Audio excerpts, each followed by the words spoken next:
اس کو لکھیے کہ بھائی میرے زکات کا سال یہ ہے, میری گاڑی کی رینیول کا سال یہ ہے, میرے ملکیے کا سال یہ ہے, میرے ویزے کا مہینہ یہ ہے. اسی طرح اللہ کے واسطے زکات کا بھی مہینہ ڈھونڈ کے نکال لیجیے.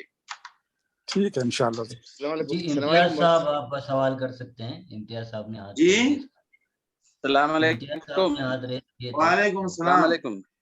وعلیکم جی السلام. میں پوچھ رہا تھا کہ میں جو رووی سے مابیلا جاتا ہوں کام پہ روزانہ, تو مجھے ظہر اور عصر کی نماز وہیں پہ ہو جاتی ہے. یہ کیا مجھے قصر کرنا پڑے گا؟ دیکھیے مابیلا حنفی مسلک کے مطابق مابیلا ہمارے مسافت قصر میں نہیں آتا ہے. حنفی مسلک کے مطابق 4 برید جس کو 48 میل بولتے ہیں, 48 میل کم و بیش 75 سے 80 کلومیٹر کے بیچ کا آپ کا پلان ہونا چاہیے. دیکھیے 48 میل کا مطلب بعض لوگ جو ہے نا وہ جو ڈیجیٹل میٹر ہوتا ہے نا گاڑی کا, اس کے حساب سے جوڑ کے چلتے ہیں. بھائی اسلام میں 48 میل کا مطلب ایسا نہیں تھا کہ فیتا ناپ کے آپ 48 میل کا سفر کریں. 75 کلومیٹر 70 کے اوپر 75 80 کے آس پاس آپ کا جانے کا پلان ہے تو آپ کو قصر کا حق ملتا ہے. اگر اس سے کم کے اندر ہیں آپ تو آپ کو قصر کا حق نہیں ملتا, یعنی آپ کے لیے قصر نہیں ہوتی ہے. تو مابیلا اگر کوئی روبی یا مطرح سے جاتا ہے تو مابیلا میرے خیال سے انڈر 70 ہے, شاید 60 کے آس پاس ہوگا. جی پرویز بھائی جزاک آپ اللہ سوال. مولانا, شکریہ. جی صاف ہو گئی بات صاف نہ ہو تو اس کو پوچھ لیجیے گا. السلام علیکم. جی پرویز بھائی جی سوال وعلیکم کیجیے. السلام. نہیں سلیم بھائی اگر پوچھنا چاہ رہے ہیں تو ان کو پوچھنے دینے تو پہلے. نہیں وہ اصل میں وہ زکات کے کر رہا ہے, میں وہ نوٹ کر رہا ہوں تو اکارڈنگلی میں. اچھا جی سر. السلام علیکم مولانا. جی میرا سوال یہ تھا کہ طلاق یعنی کہ اگر عورت اگر حاملہ ہے اس دوران اگر طلاق دی جائے تو کیا وہ طلاق واقع ہوں گی؟ کیوں نہیں ہوگی؟ ہاں کیونکہ قرآن میں یہ کہا گیا ہے کہ جن کے جو حاملہ کو اگر طلاق پڑے گی تو اس کی عدت وضع حمل ہے. لہذا کسی حاملہ کو طلاق پڑی 2 دن کے بعد اگر ولادت ہو گئی تو اس کی عدت پوری ہوگی. جی.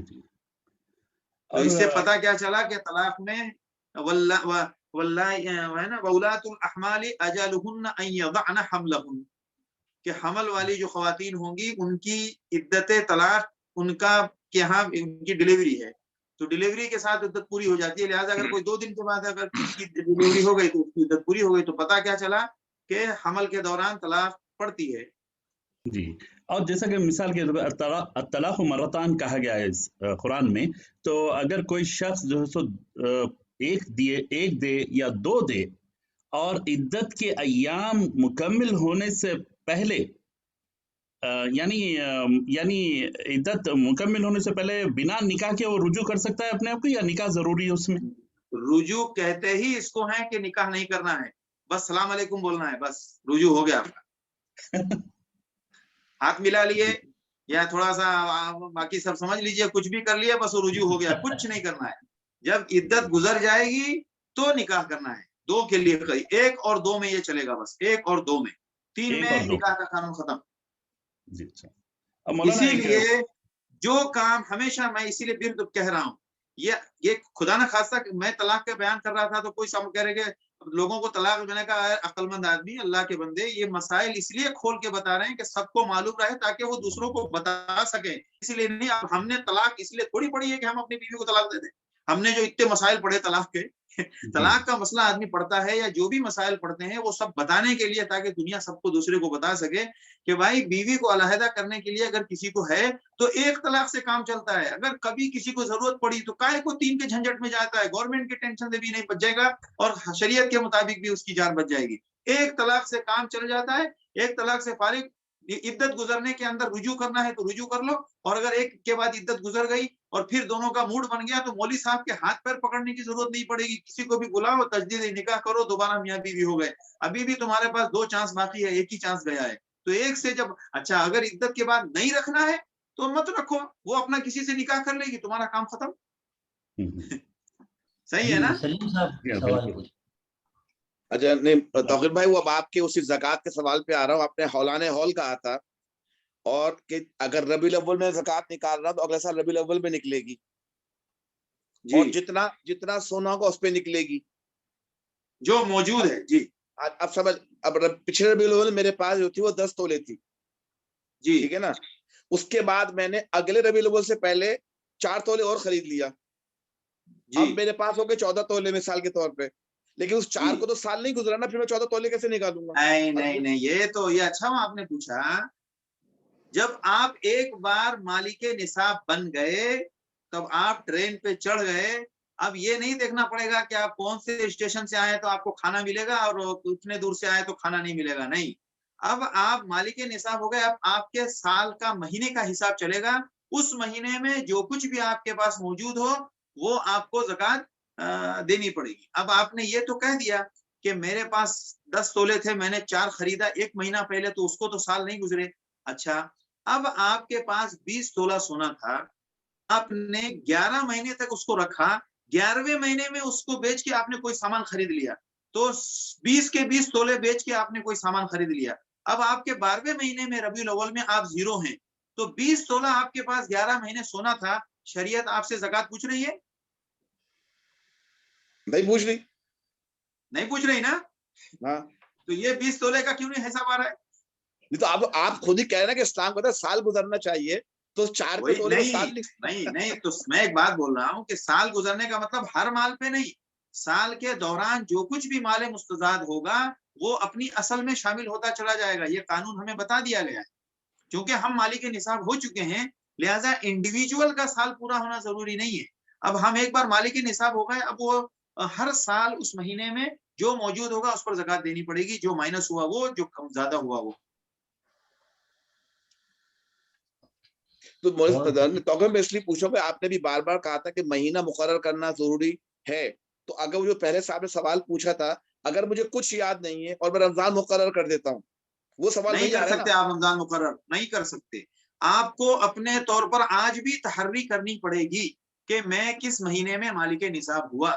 اگر نہیں کرتا ہے بندہ تو گنہگار ہوگا. کیوں کہ اس نے کوشش ہی نہیں کی. کوشش تو کرے نا بھائی, میں تو آئیڈیا بھی دیا, کوشش تو کرے نا بھائی. اس میں کون سا آپ کو کسی ہاسپٹل کسی بازار میں جانا ہے یا کسی آڈیٹر کے پاس جانا ہے؟ گھر بیٹھے میاں بیوی دونوں بیٹھ کے مشورہ کریں گے, بات یاد آ جائے گی کب سونا خریدا, کب ہمارے پاس کتنا تھا, کب کتنا تھا. 1-2 مہینہ آگے پیچھے ہوگا, شریعت کے نزدیک اس کی ٹینشن نہیں ہے. کوشش کہاں کی ہم نے؟ کوشش تو کریں, ہم اتنا سوچنے کے لیے بھی حاضر نہیں. اچھا مولانا ایک منٹ, اچھا اگر سمجھے کہ پچھلے سال میرے پاس 100 گرام سونا تھا, جی, اس سال جو ہے بڑھ کے وہ سمجھے 150 گرام ہو گیا, یعنی کہ اس سال میں ہم نے جو ہے 50 گرام زیادہ خریدا, تو اب یہ 150 گرام ہو گیا. تو اب جو اس سال ہم زکات نکالیں گے وہ 150 پہ نکالیں گے یا 100 والے پہ ہی نکالیں گے؟ 150 پہ نکالیں گے.